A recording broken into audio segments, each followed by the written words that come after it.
সাত জেলার লকডাউনে সারা দেশ থেকে বিচ্ছিন্ন ঢাকা, চলছে না দূরপাল্লার যানবাহন, প্রবেশপথে কড়া পাহারা। করোনায় আরও ৭৬ জনের মৃত্যু, শনাক্ত ৪,৮৪৬ জন, সীমান্তে সংক্রমণ বাড়ছে। এসডিজি অর্জনের শীর্ষ ৩ দেশের মধ্যে বাংলাদেশ, করোনার মধ্যেও অর্থনৈতিক গতি ধরে রাখার অঙ্গীকার প্রধানমন্ত্রী। ঢাকা ৭১ ও চট্টগ্রামে ৫৫% শরীরে অ্যান্টিবডি, আইসিডিডিআরবির গবেষণা, উচ্চমাত্রায় ভিটামিন ডির ঘাটতি। এবং রোহিঙ্গা প্রত্যাবাসনে আন্তরিকতা নিয়ে প্রশ্ন, মিয়ানমারের বাণিজ্য করছে ক্ষমতাধর দেশগুলো, বললেন পররাষ্ট্রমন্ত্রী।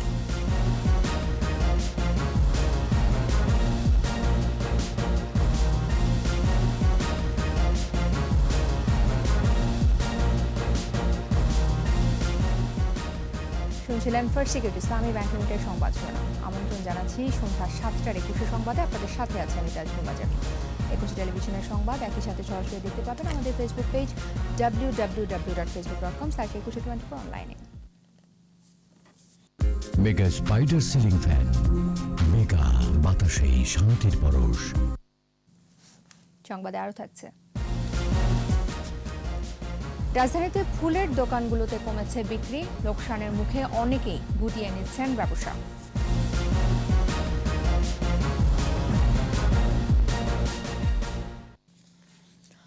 করোনার সংক্রমণ রোধে ৭ জেলা লকডাউনের কারণে সারা দেশ থেকে বিচ্ছিন্ন ঢাকা। সকাল ৬টার পর থেকে রাজধানীর প্রবেশ মুখগুলোতে কঠোর অবস্থান নিয়েছে আইনশৃঙ্খলা বাহিনী।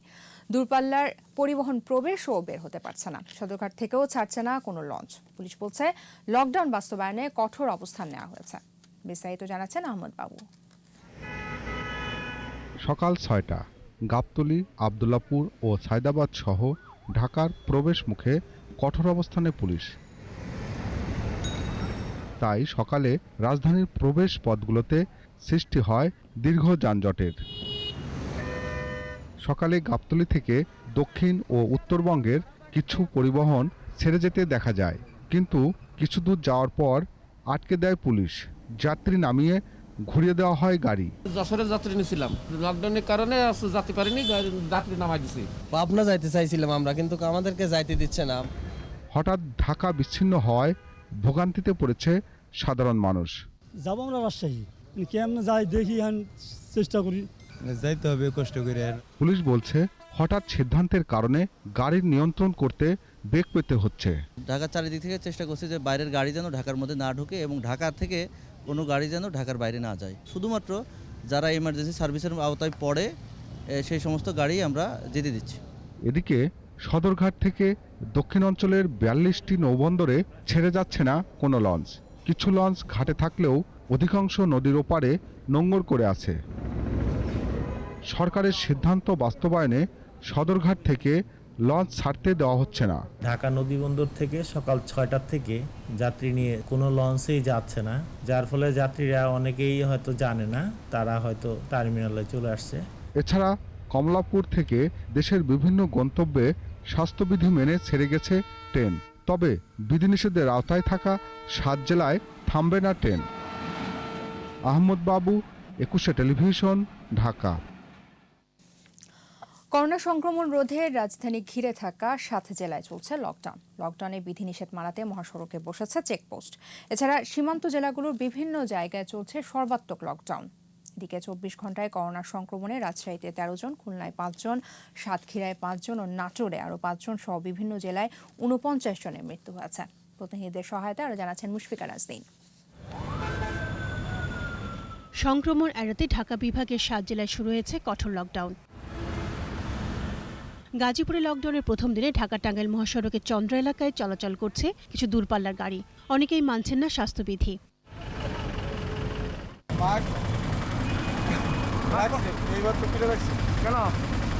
মাস্ক ছিল না, আমার কাছেই ছিল না।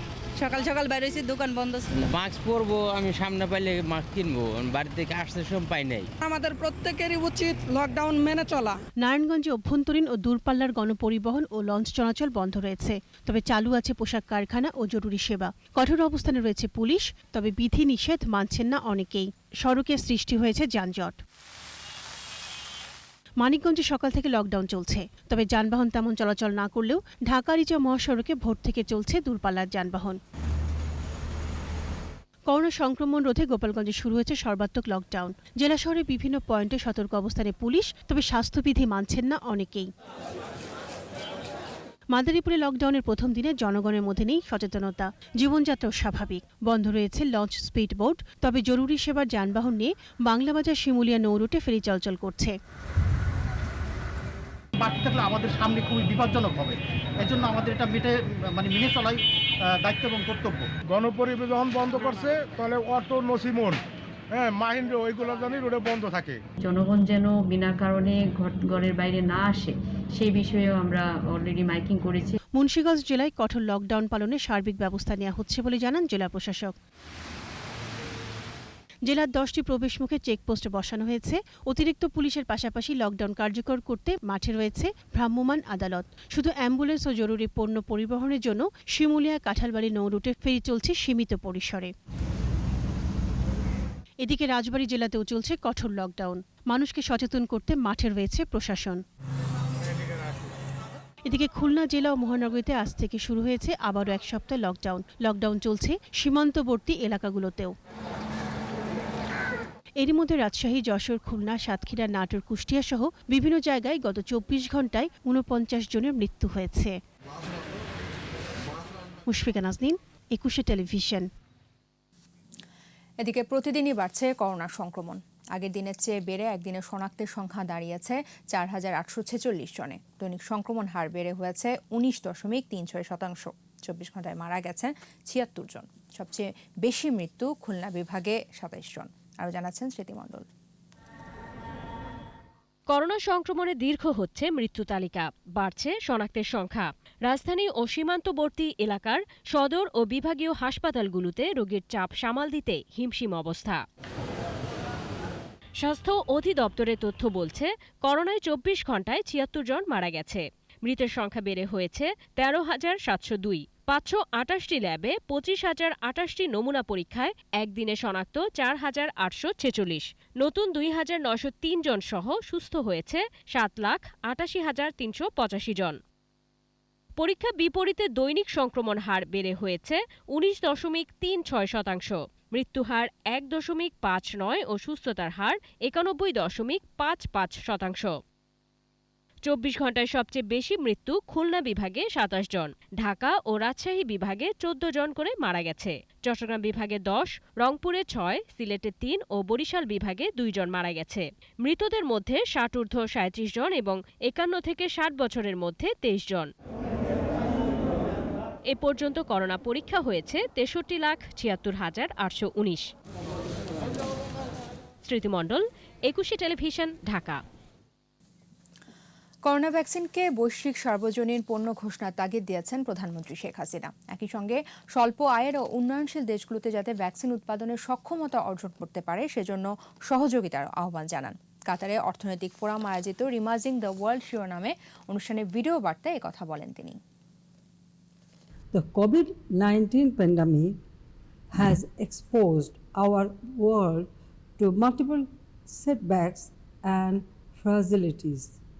It has already claimed millions of lives and battered the economies. We need strong global cooperation to overcome this difficult time. We firmly believe that the COVID-19 vaccines should be declared as global public goods, and the developing countries and LDCs that have capacity be given the necessary support to produce the vaccines. SDG অর্জনের সাফল্যের পর টেকসই উন্নয়ন লক্ষ্যের পথও একইভাবে এগিয়ে যাওয়ার কথা বলেছেন প্রধানমন্ত্রী শেখ হাসিনা। জাতীয় অর্থনৈতিক পরিষদের নির্বাহী কমিটির সভায় তিনি বলেন, এসডিজি অর্জনের শীর্ষ 3 দেশের অন্যতম বাংলাদেশ। সুষ্ঠু পরিকল্পনা, সুনির্দিষ্ট দিকদর্শনের জন্য এসডিজি অর্জন সম্ভব হচ্ছে বলে মনে করেন তিনি। করোনা মোকাবেলা করে অর্থনৈতিক উন্নয়নকে গতিশীল রাখার কথাও জানান তিনি। এ বলতে আরও জানাচ্ছেন মেহেদী হাসান। গণভবন থেকে ভিডিও কনফারেন্সে একনেক সভায় সভাপতিত্ব করেন প্রধানমন্ত্রী শেখ হাসিনা। সভায় প্রধানমন্ত্রী জানান, টেকসই উন্নয়ন লক্ষ্য এসডিজি অর্জনে বাংলাদেশ এখন সবচেয়ে এগিয়ে থাকা দেশগুলোর একটি। এসডিজি বাস্তবায়নে বিশ্বের 3টি দেশের মধ্যে বাংলাদেশ অন্যতম অবস্থানে আছে। আমাদের সুষ্ঠু পরিকল্পনা, সুনির্দিষ্ট দিক দর্শন আছে এবং আমরা সেই পরিকল্পিতভাবে এগোচ্ছি বলে এটা অর্জন সম্ভব। মুজিব বর্ষে দুর্যোগ ব্যবস্থাপনা ও ত্রাণ মন্ত্রণালয় প্রকাশিত দুর্যোগ হ্রাসে বঙ্গবন্ধু বইয়ের মোড়ক উন্মোচন করেন প্রধানমন্ত্রী। বলেন, মনুষ্যসৃষ্ট দুর্যোগ মোকাবেলা করে বাংলাদেশ এগিয়ে যাচ্ছে। আমাদের জন্য একটা বলবো যে এটা মাইল ফলক। জাতির পিতা বঙ্গবন্ধু শেখ মুজিবুর রহমানের সেই পদক্ষেপ অনুসরণ করেই কিন্তু আমরা এদেশের মানুষকে বাঁচাতে সক্ষম হয়েছি এবং ঘূর্ণিঝড় বা জলোচ্ছ্বাস বা যে কোনো প্রাকৃতিক দুর্যোগ মোকাবেলা করবার মতো আত্মবিশ্বাস আমরা পেয়েছি। এদিন একনেকে ৪,১৬৬ কোটি টাকার 10টি প্রকল্প অনুমোদন হয়। ভূ উপরিস্থ পানি ব্যবহারে গুরুত্ব দেয়া এবং গবেষণার ক্ষেত্রে আরো মনোযোগ দেওয়ার অনুশাসনও দেন প্রধানমন্ত্রী। অনুশাসনের গতি আর আমাদের গতি দুটোর মধ্যে মিল নেই। মেহেদী হাসান, একুশে টেলিভিশন, ঢাকা। ঢাকার ৭১% মানুষের মধ্যে করোনা নিষ্ক্রিয় করার অ্যান্টিবডি তৈরি হয়েছে। চট্টগ্রামে এই হার ৫৫%। এক্ষেত্রে বয়স্ক তরুণদের অ্যান্টিবডি তৈরি হওয়ার হার প্রায় সমান। আইসিডিডিআরবির গবেষণার ফলাফলে জানানো হয়, বেশিরভাগ মানুষের শরীরে ভিটামিন ডির ঘাটতি রয়েছে, আর এই হার ৮৪%-এরও বেশি। করোনা থেকে রক্ষায় ভ্যাকসিন নেওয়ার পাশাপাশি মাস্ক পরা সহ স্বাস্থ্যবিধি মানার তাগিদ বিশেষজ্ঞদের। বিস্তারিত জানাচ্ছেন স্মৃতি মণ্ডল। ঢাকা ও চট্টগ্রামের বস্তি এবং বস্তির বাইরে বসবাসকারীদের রক্তে কোভিড-19-এর উপস্থিতি এবং সম্ভাব্য কারণ নির্ণয়ে ৩,২২০ জনের ওপর ৫ মাস গবেষণা চালায় আইসিডিডিআরবি। গবেষণার ফলাফলে আইসিডিডিআরবি জানায়, ঢাকায় ৭১% ও চট্টগ্রামে ৫৫% মানুষের নমুনায় সেরোপজিটিভিটি পাওয়া গেছে। বয়স্ক ও তরুণদের সেরোপজিটিভিটি বা অ্যান্টিবডির হার প্রায় সমান। নারীর মধ্যে ৭০.৬%। বস্তিবাসীদের মধ্যে 72% ছিল antibody response compare to non slum, যাদের ওদের ছিল 62%। দুইটাই কিন্তু বেশ হাই, কিন্তু স্লামটা নন স্লাম থেকে বেশি। অধিক ওজন, উচ্চ রক্তচাপ ও ডায়াবেটিস যাদের আছে তাদের মধ্যে বেশি মাত্রায় সেরোপ্রিভিলেন্স অর্থাৎ রক্তে কোভিড উপস্থিতির হার দেখা গেছে। বিসিজি টিকা নিয়েছেন কায়িক পরিশ্রম এবং বারবার হাত ধোয়া ও নাক মুখ কম স্পর্শ করা ব্যক্তিদের মধ্যে সেরোপ্রিভিলেন্সের মাত্রা কম। ভ্যাকসিনেশন হচ্ছে একটা বড় অস্ত্র প্রিভেন্টিভ মেজার হিসেবে সেটা, এবং আরো বড় অস্ত্র হচ্ছে মাস্ক পরা, মাস্কটা সঠিকভাবে পরা। মাস্ক কিন্তু কোনো ভেরিয়েন্ট চেঞ্জ না, সব ভেরিয়েন্টকে আটকাবে। ৮৪.৬% মানুষের ভিটামিন ডির উচ্চ ঘাটতি রয়েছে বলে উঠে এসেছে গবেষণায়। জ্বর, কাশি অথবা শ্বাসকষ্ট, এই তিনটা যদি হয় তাহলে every possibility that the person has COVID-19. যদি কারো ডায়াবেটিস থাকে, প্লিজ এটার যত্ন নেবেন, ব্যায়াম করবেন, মিষ্টি খাবার খাবেন না, ঔষধ খাবেন ঠিক মতন, মাস্ক এগুলো পরবেন, ভিড় ভাট্টা আপনারা যাবেন না, বিকজ আপনার ঝুঁকি of acquiring COVID-19 is much more than those who are not diabetic. বিশেষজ্ঞরা জানান, ভ্যাকসিন নেয়ার পর করোনা সংক্রমিত হলেও ঝুঁকি কম থাকে। আপনি লাভটা করছেন যে আপনার যে এই যে ক্রিটিক্যাল ডিজিজ, আপনি কি যে হাসপাতালে যাওয়া, এইটার থেকে আপনি হয়তো রেহাই পাবেন। স্মৃতি মণ্ডল, একুশে টেলিভিশন, ঢাকা। রোহিঙ্গা প্রত্যাবাসনে সুনির্দিষ্ট রোডম্যাপ প্রণয়নে জাতিসংঘের কাছে দাবি জানিয়েছে বাংলাদেশ। যুক্তরাষ্ট্র সফর শেষে গণমাধ্যমের সাথে আলাপে একথা জানিয়েছেন পররাষ্ট্রমন্ত্রী ডক্টর এ কে আব্দুল মোমেন। তিনি আরও বলেন, মানবাধিকার নিয়ে উচ্চবাচ্য করা ক্ষমতাশালী দেশগুলো রোহিঙ্গা প্রত্যাবাসনে আন্তরিক নয়।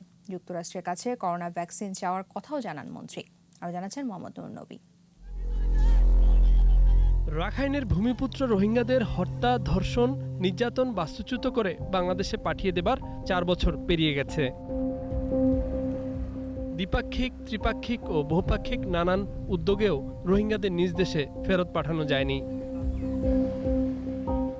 আশ্রয় দিয়ে বাংলাদেশ শুধু প্রশংসা পেলেও 11 লাখ মানুষের দায়িত্ব নেয়নি কেউই।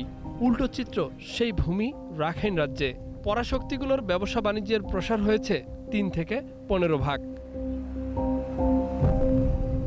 কিন্তু যখন প্রত্যাবাসনের বিষয়টি আসে, তখনই মিয়ানমারের বহুদলীয় গণতন্ত্রের কথাই আগে নিয়ে আসে এসব দেশ। তাদের মূল উদ্দেশ্য হচ্ছে রিপার্টিশন না। তাদের ব্যবসা 3.5 থেকে 15 গুণ বেড়েছে। যে 60টি ব্যাংক, তার মধ্যে আমেরিকান ব্যাংক, তার মধ্যে জাপানিজ ব্যাংক, তার মধ্যে ইউরোপিয়ান ব্যাংক, তারা গত 4 বছরে মায়ানমারকে $24 বিলিয়ন অ্যাসুরেন্স গ্যারান্টি দিয়েছে।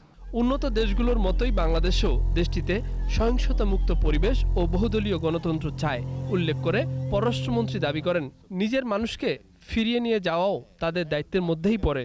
তাই এ বিষয়ে সুনির্দিষ্ট রোডম্যাপ চায় Bangladesh. Please let me no আপনার রোডম্যাপ, একটা clear cut roadmap for the repatriation. আমাদের প্রস্তাবের বড় অংশ হচ্ছে রিপাট্রিয়েশন, কিন্তু ওনারা এটা গ্রহণ করেন নাই।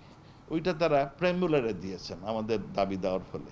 প্রেম্বুলারে লিখেন যেখানে কোনো অব্লিগেশন নাই। করোনা ভ্যাকসিন একটি সর্বজনীন বৈশ্বিক পণ্য গণ্য করার দাবি সব পক্ষের হলেও বড় দেশগুলো বেমালুম একে পাশ কাটিয়ে যাচ্ছে, অভিযোগ পররাষ্ট্রমন্ত্রীর। আমরা সেক্রেটারি জেনারেল বলছি আপনি আরো শক্ত হন এই ব্যাপারে। It is the right of all countries and all individuals to have the vaccine. কোভ্যাক্সের আওতায় অ্যাস্ট্রাজেনেকার ভ্যাকসিন দিতে চাইলেও যুক্তরাষ্ট্রের কাছে বাংলাদেশ দ্বিপাক্ষিকভাবে ভ্যাকসিন দেবার অনুরোধ করেছে, জানান মন্ত্রী। আমরা বলেছি দুইভাবে দেন, কোভ্যাক্সের আন্ডার দেন অবশ্যই, তাছাড়া আপনার বায়োলেটারালি দিন। মোহাম্মদ নুরুন নবী, 21 টেলিভিশন, ঢাকা। সংবাদ এই পর্যায়ে নিচ্ছি প্রিমিয়ার ব্যাংক লিমিটেড বিরতি, ফিরে এসে থাকছে। চলতি মাসে সারা দেশে আরও বৃষ্টির পূর্বাভাস, তিস্তা অববাহিকায় বন্যার আশঙ্কা। শিশু আবু সাইদ হত্যায় 3 আসামির মৃত্যুদণ্ড বহাল।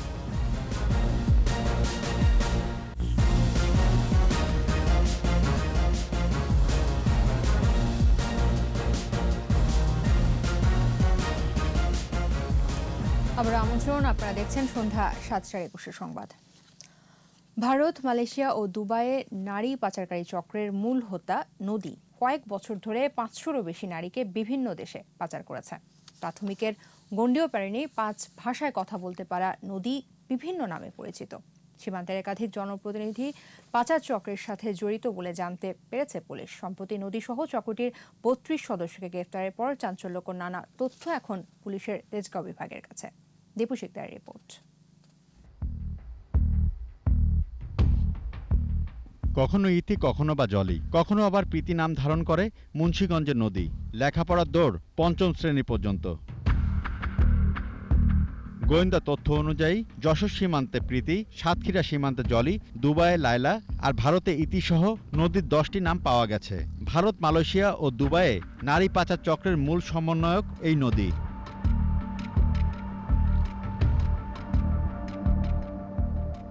চাকরির লোভ দেখিয়ে অসহায় নারীদের পাচারকারীদের হাতে তুলে দেওয়ার দায়িত্ব পালন করত নদী।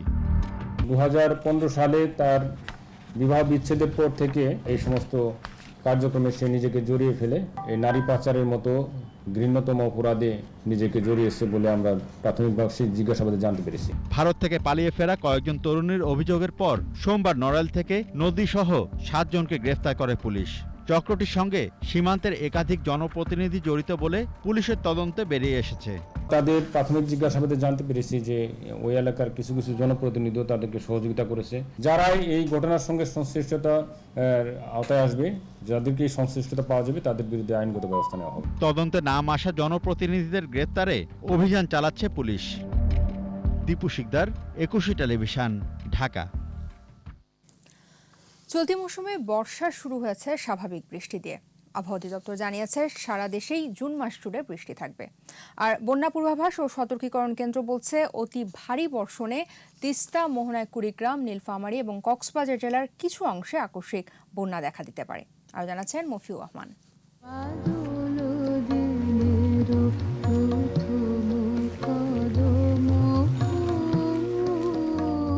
ষড়ঋতুর বাংলাদেশে এখন বর্ষাকাল। কখনো ঝরছে ঝুম বরিশ, কখনো বা টিপ টিপ বৃষ্টি, কখনো আবার সারাদিন আকাশের মন খারাপ, কালো মেঘ ছেয়ে থাকে দিগন্ত জুড়ে। আবহাওয়া অফিসের তথ্য বলছে গেল কবছরের মধ্যে এবার বর্ষাকালের বৃষ্টি যথাসময়ে শুরু হয়েছে। কোথাও কোথাও ভারী অতি ভারী বর্ষণ হলেও প্রায় সারা দেশে স্বাভাবিক বৃষ্টিপাত হয়েছে। বাংলাদেশেও প্রচুর বৃষ্টি হচ্ছে এবং বাংলাদেশের আশেপাশে যেসব এলাকা আছে যেমন ইন্ডিয়ার আসাম, ওই সব সাইডে মোটামুটি বৃষ্টি হচ্ছে। জুন মাস ধরে এরকম থেমে থেমে থেমে থেমে বৃষ্টি হতে পারে। নদীমাতৃক দেশে বর্ষায় থাকে বন্যার আশঙ্কা। উৎকণ্ঠায় দিন পার করে পদ্মা, মেঘনা, যমুনা, ব্রহ্মপুত্র, তিস্তা অববাহিকার মানুষ। এবারও বন্যা নিয়ে নেই স্বস্তির খবর। জুলাই মাসের প্রথমার্ধে আমাদের দেশে প্রথম যে বন্যার স্পেলটা সেটা হয়তো আসতে পারে। কুড়িগ্রাম গাইবান্ধা অঞ্চল দিয়ে আমাদের প্রথম যে বন্যার স্পেলটা আসতে পারে। গেল বছরের বন্যায় উপকূলীয় ও নদী তীরবর্তী এলাকায় ক্ষতি হয়েছে প্রায় 200 কিলোমিটার বাঁধের। তবে এসব বাঁধ সংস্কার ও উপকূলীয় এলাকায় উচ্চতা দ্বিগুণ করার প্রকল্প চলমান রয়েছে। বন্যা নিয়ন্ত্রণ বাঁধের ঝুঁকিপূর্ণ স্থানগুলো আমরা এবার চিহ্নিত করেছি। নদীমাতৃক অংশে বন্যা নিয়ন্ত্রণ বাঁধগুলো যথেষ্ট শক্ত এবং সুদৃঢ় আছে। গেল বছরে দীর্ঘ সময় বন্যার কবলে ছিল দেশের প্রায় 30% এলাকা। মফিউর রহমান, 21 টেলিভিশন, ঢাকা। 2015 সালে সিলেট শিশু আবু সাইদ হত্যা মামলায় বিচারিক আদালতের দেওয়া 3 আসামির মৃত্যুদণ্ডাদেশ বহাল রেখেছেন হাইকোর্ট। বিচারপতি শহীদুল করিম ও বিচারপতি মোহাম্মদ আখতারুজ্জামানের ভার্চুয়াল হাইকোর্ট বেঞ্চ এ রায় দেন। আসামিরা হলেন বরখাস্তকৃত পুলিশ কনস্টেবল এবাদুর রহমান পুতুল, সিলেট জেলা ওলামা লীগের সাধারণ সম্পাদক আব্দুর রাকিব ও পুলিশের কথিত সোর্স আতাউর রহমান গেদা। আসামিদের ডেথ রেফারেন্স ও খালাস চেয়ে করা আপিল খারিজ করে মঙ্গলবার এ রায় বহাল রাখেন হাইকোর্ট। 2015 সালের 11 মার্চ সিলেট নগরীর শাহ মীর সরকারি প্রাথমিক বিদ্যালয়ের 4র্থ শ্রেণীর ছাত্র আবু সাইদ অপহৃত হয়। অপহরণের 3 দিন পর 14 মার্চ নগরীর ঝনারপাড়া সোনাতলা এলাকায় পুলিশ কনস্টেবল এবাদুর রহমান পুতুলের বাসার ছাদের চিলেকোঠা থেকে আবু সাইদের বস্তাবন্দি মরদেহ উদ্ধার করে পুলিশ।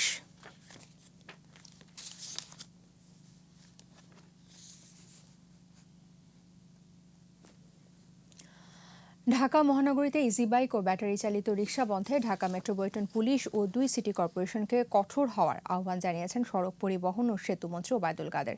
সকালে ঢাকা যানবাহন সমন্বয় কর্তৃপক্ষ ডিটিসিআর বোর্ড সভায় ভার্চুয়ালি যুক্ত হয়ে একথা আহ্বান জানান তিনি। যে দেশ নিজস্ব অর্থায়নে পদ্মা সেতু করতে পারে সেই দেশের রাজধানী আনলিভেবল সিটি কেন হবে? 2 সিটি 2 মেয়র অত্যন্ত উদ্যমী মানুষ, উদ্যোগী পুরুষ, গ্রিন অ্যান্ড ক্লিন সিটি করার তাদের প্ল্যান আছে। আমার মনে হয় এটা আমাদের কার্যকর করতে আমাদের সকলের সহযোগিতা করা উচিত। সড়কের প্রকল্প মেট্রো রেল যেটা করছে, মেট্রো রেলেরই দায়িত্ব ওখানে যে রাস্তার ট্রাফিক প্রবলেম বা ওখানে মানুষের ভোগান্তি হচ্ছে সেটাকে রাস্তাটাকে পাসেবল করা। করোনাকালে ধস নেমেছে ফুল ব্যবসায়। রাজধানীর শাহবাগের ফুলের দোকানগুলোতে কমেছে বিক্রি। লোকসানের মুখে অনেকেই ব্যবসা গুটিয়ে নিচ্ছেন, অনেকে বেছে নিয়েছেন অন্য পেশা। এ অবস্থায় সহজ শর্তে ঋণ চান ব্যবসায়ীরা। মফিউর রহমানের রিপোর্ট। রাজধানীর শাহবাগের ফুল ব্যবসায়ী মোহাম্মদ জামাল হোসেন 2020 সালে করোনার থাবায় প্রায় নিঃস্ব হয়ে পড়েছিলেন। চালিয়েছেন অটোরিকশা। লকডাউনের ভিতরে বলতে লজ্জা লাগে, তারপরও বলতে হয়, অটো চালাইছি। শাহবাগ বটতলা ক্ষুদ্র ব্যবসায়ী সমিতির যুগ্ম সম্পাদকও তিনি। কাটেনি খারাপ সময়, বহু কষ্টে ধরে রেখেছেন দোকান। এই করোনায় কারো কোনো প্রণোদনা পাই নেই। খুচরা ব্যবসায়ীদের অবস্থা জামালের মতোই। বাহারি ফুলের ডালি সাজিয়ে দোকান খুলে বসে আছেন ক্রেতার আশায়। বিক্রি না হওয়ায় প্রায় প্রতিদিনই পচে নষ্ট হচ্ছে ফুল। অনেকে কর্মচারী ছাঁটাই করেছেন, কেউ আবার বেতন কমিয়ে দিয়েছেন। দিন ফেরার আশায় তাকিয়ে আছেন সামনের দিকে। 100% মধ্যে 80% নাই বললেই চলে। গেল বেচাকিনি হলে না বেতনটা দিতে পারবো, বেচাকিনি না হলে বেতনটা কই থেকে দেব?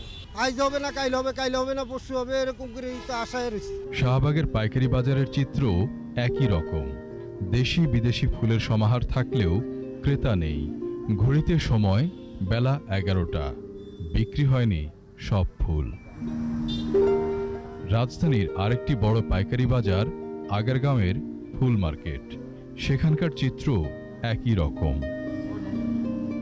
দোকানিরা বলছেন করোনায় রাজধানীতে বিয়ে, জন্মদিন সহ সামাজিক সাংস্কৃতিক সব অনুষ্ঠান কমেছে, তাই চাহিদাও কমেছে। এখন করোনার মধ্যে কোনো অনুষ্ঠানই নেই। এই প্রোগ্রামগুলো যদি না হয় তাহলে তো ফুলকে ব্যবহার করে না। ব্যবসায়ী নেতারা বলছেন লোকসান কাটিয়ে উঠতে সহজ শর্তে ঋণ দরকার। আমাদের ফুল মার্কেট আজকে দেনায় জর্জরিত। সব ব্যবসায়ী বিভিন্ন জায়গাতে লোনও পরিশোধ করতে পারতেছে না। সহযোগিতা কন্টিনিউ করতে হবে। আপনি আজকে দিলেন, কালকে যদি ব্যাক করে নেন তাহলে আমি ঘুরে দাঁড়াতে পারবো না। লোনটা সহজ শর্তে দীর্ঘমেয়াদী কালীন সময়ের জন্য দিতে হবে। ব্যবসায়ীদের আশা করোনাকাল কাটবে, আবার জমবে ফুলের বাজার। বাহারি ফুল মানুষের মনে ছড়াবে সৌরভ। মফিউর রহমান, 21 টেলিভিশন, ঢাকা। সংবাদে আবারও নিচ্ছি প্রিমিয়ার ব্যাংক লিমিটেড বিরতি, ফিরে এসে থাকছে। 4 বছরেও শুরু হয়নি খাল খনন, জলাবদ্ধতায় নাকাল বন্দরনগরী। দরিদ্র দেশগুলোতে ফুরিয়ে আসছে করোনার টিকা, বিশ্ব স্বাস্থ্য সংস্থার উদ্বেগ, ধনীদের মজুত না করার আহ্বান।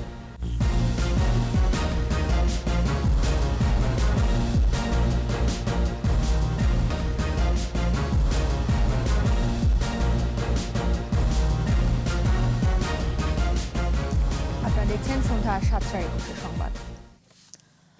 চট্টগ্রামে জলাবদ্ধতা নিরসনে 2014 সালে বহদ্দারহাট বারুইপাড়া হতে কর্ণফুলী নদী পর্যন্ত খাল খনন প্রকল্প হাতে নেয় চট্টগ্রাম সিটি কর্পোরেশন। 2017 সালে প্রকল্পটি বাস্তবায়নের কথা থাকলেও এখনও শুরু হয়নি খনন কাজ। ফলে প্রকল্পের ব্যয় বেড়ে দাঁড়িয়েছে 1374 কোটি টাকা। বিপ্লব মজুমদারের ক্যামেরায় ইকরামুল হকের প্রতিবেদন, জানাচ্ছেন রত্না জামান। একাধিক মামলা ও আরও কিছু জটিলতার কারণে নতুন খাল খনন প্রকল্পটি আটকে যায়। যদিও জমি অধিগ্রহণ করতে ভূমির মালিকদের জন্য জেলা প্রশাসককে 914 কোটি টাকা দেওয়া হয়েছে। ব্যয় বেড়ে যাওয়ায় প্রকল্পটি আবার জাতীয় অর্থনৈতিক পরিষদের নির্বাহী কমিটি তথা একনেক বৈঠকে অনুমোদন নিতে হবে। এরপর বর্ষা কেটে গেলে নতুন খাল খনন করা যাবে বলে আশা করছেন সিটি কর্পোরেশনের নীতি নির্ধারকেরা। যে প্রকল্প ছিল এটা মেয়াদ শেষ হয়ে গেছে, আমরা আবার সে প্রকল্পের জন্য দিয়েছি।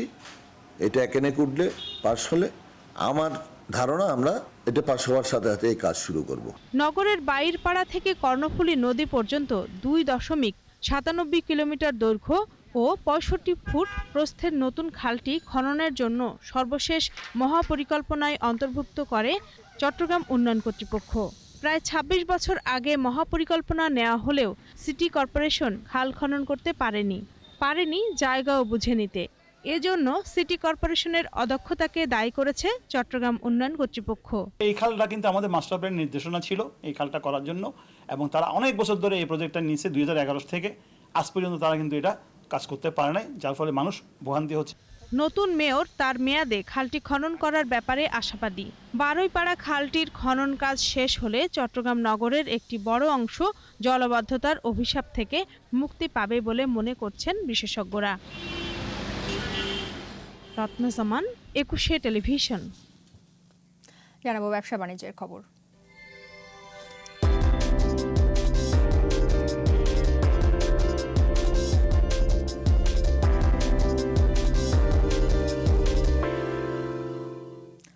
টানা 5 কার্যদিবস দর বৃদ্ধির পর মূল্য সংশোধন হয়েছে দেশের পুঁজিবাজারে। মঙ্গলবার ডিএসইতে লেনদেন হওয়া 369টি প্রতিষ্ঠানের মধ্যে দর বেড়েছে 134টির, কমেছে 204টির, আর অপরিবর্তিত ছিল 31টির দর।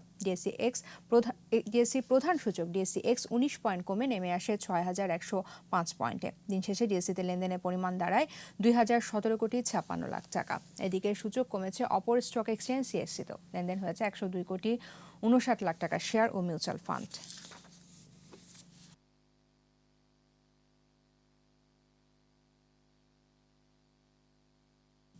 আন্তর্জাতিক খবর।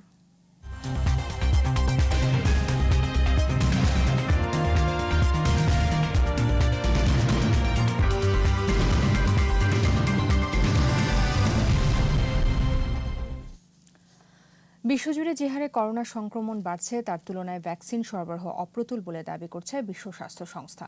এমন পরিস্থিতিতে ধনী দেশগুলোকে ভ্যাকসিন মজুত না করার আহ্বান জানিয়েছে সংস্থাটি। আরও জানাচ্ছেন আজহারুল ইসলাম। মহামারী করোনার সংকটকালে বিশ্বের দরিদ্র দেশগুলোতে করোনা টিকার ন্যায্য বিতরণ শুরু হয়েছে। তবে এসব টিকা দেশগুলোর জন্য পর্যাপ্ত নয় বলে দাবি করছে বিশ্ব স্বাস্থ্য সংস্থা। জাতিসংঘের সহায়তায় এ পর্যন্ত 131টি দেশে 9 কোটি ডোজ কোভ্যাক্স টিকা বিনামূল্যে প্রদান করা হয়েছে। তবে করোনা মোকাবেলায় তা যথেষ্ট নয় বলে মনে করছে সংস্থাটি। ইউরোপ, দক্ষিণ আমেরিকা, দক্ষিণ এশিয়ার দেশগুলোয় প্রতিদিন সংক্রমণ বাড়ছে। এই পরিস্থিতিতে টিকার চাহিদা যেমন বেড়েছে, তেমনি সময়মতো টিকা না পাওয়া নিয়েও দেখা দিয়েছে অনিশ্চয়তা। এদিকে ভ্যাকসিনের মজুদ বন্ধ রেখে তা বিভিন্ন দেশে বিতরণের আহ্বান জানিয়েছেন দক্ষিণ আফ্রিকার প্রেসিডেন্ট সিরিল রামাফোসা। বলেন, দক্ষিণ আফ্রিকায় এ পর্যন্ত 4 কোটি ডোজ সরবরাহ করা হয়েছে, যা মোট জনসংখ্যার 2%। তবে কড়া লকডাউনের সুফল পাচ্ছে ভারতের বিভিন্ন রাজ্য। ভ্যাকসিন কার্যক্রম এবং লকডাউনের কারণে আক্রান্ত এবং মৃত্যু কমেছে বলে দাবি করছে দেশটির গণমাধ্যমগুলো। ভারতে গেল 24 ঘন্টায় 53,256 আক্রান্ত নিয়ে মৃত্যু হয়েছে 1,422 জনের। আজহারুল ইসলাম, 21 টেলিভিশন। শেষ করব সন্ধ্যা 7টার 21 সংবাদ। যাবার আগে ফার্স্ট সিকিউরিটি ইসলামী ব্যাংক লিমিটেড সংবাদ শিরোনামগুলো জানাবো আরও একবার। 7 জেলার লকডাউনে সারা দেশ থেকে বিচ্ছিন্ন ঢাকা, চলছে না দূরপাল্লার যানবাহন। প্রবেশপথে কড়া পাহারা। করোনায় আরও 76 জনের মৃত্যু, শনাক্ত 4,146 জন। সীমান্তে সংক্রমণ বাড়ছে।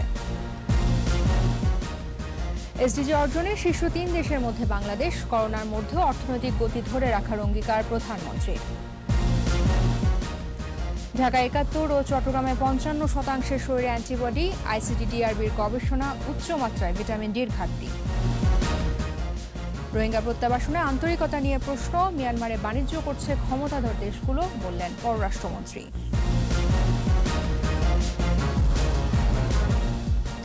একুশে টেলিভিশনের সর্বশেষ খবর জানতে ডায়াল করুন 2021 নম্বর, আর ভিজিট করুন ekushe-tv.com এই ওয়েবসাইটে। এছাড়া ফেসবুকে লগ ইন করতে পারেন facebook.com/ekushe24 অনলাইন। আমাদের পরের সংবাদ রাত 9টায়।